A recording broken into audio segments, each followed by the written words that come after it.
ginto. Ano ang itlog ng manok? Ginto. Okay, ginto ang kanyang itlog. Laking tuwa ng babae sa kanyang natuklasan. Tiyak na ito ang magbibigay sa kanya ng karangyaan. Ano ang nararamdaman ng babae? Karangyaan. Ang babae ay natuwa. Ngunit ang manok ay minsan lang sa isang buwan ng itlog. Hindi naglaro, hindi naging sapat sa kanya ang pamumuhay ng babae ang minsan sa isang buwang pangingitlog ng manok. Upang makarami, naisip ng babae na pakainin ang manok para madalas na itong mangitlog. Ano ang naisip ng babae? Pakainin ang manok. Naisip niya, pakainin ang manok para mangitlog. Ganoon na nga ang kanyang ginawa. Kinakain ng manok hanggang sa ito'y mabundat. Ano nangyari sa manok? Mabundat. At dahil dito, namatay ang kanyang kawawang manok. Ano ang nangyari sa manok? Namatay. Sising-sisi ang babae sa kanyang ginawa. Nang dahil sa kanyang kasapangan, ang manok ay namatay. At ngayon, mas lalo pa siya nawalan. Sino-sino ang mga tauhan sa kwento? Babae at manok.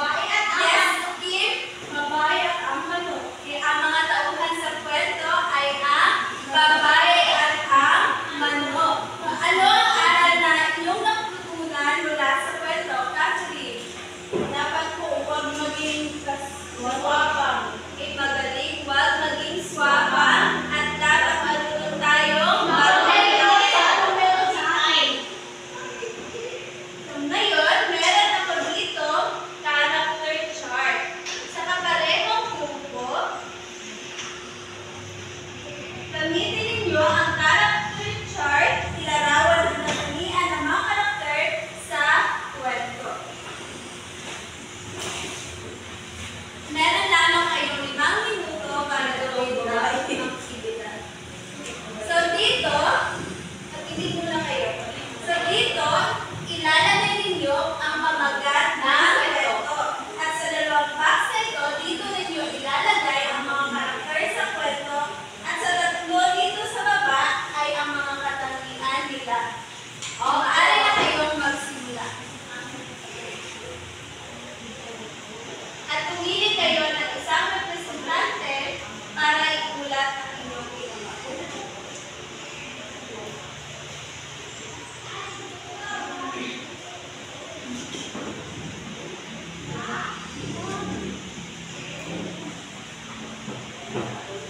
Sa ikalimpa.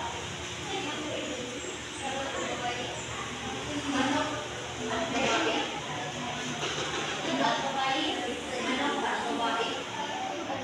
Itlog at babae. Itlog at babae. Ay, manok pala ito. Itlog at babae. Babae.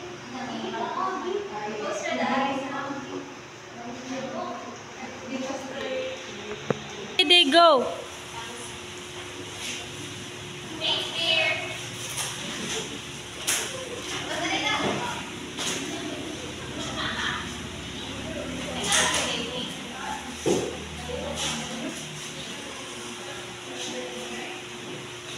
Pili na isang representante para ikulat ang inyong ginawa. Unang grupo, ito ang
Dito na kayo ba? So, ang output sa bangkat, ang unang mahalagang senaryo ay may isang babae na nakabili ng buhay na manok sa palengke. Ikalawang senaryo, at nang ito'y kanyang i-raise sa bahay upang alagaan, laking gulat niya ng mamito ito, sapagkat ang itlog ng manok na iyon ay isang ligo. Ikatlong senaryo, laking tuwa ng babae sa kanyang natuklasan, tiyak na ito ang magbibigay sa kanya ng kayamanan. At ikaapat na senaryo, ngunit ang manok ay minsan lang sa isang buwan ng itlog, hindi naging sapat sa kalayanan na bumuhay ng babae minsan ay isang buwang pangingitlog. Dahil ang ikalimang senaryo, upang makarami, naisip ng babae na pakainin ng pakainin. At ang ika-anim na senaryo or ang pang-last ay pinakain niya ng pinakailang manok hanggang sa ito'y magbubula at nagsisi ang babae sa kanyang ito. Okay, magaling. Unang pangkat. Bigyan niyo ang unang pangkat ng 5 palakpak. Ngayon, pakinggan naman natin ang ulat na pangalawang pangkat.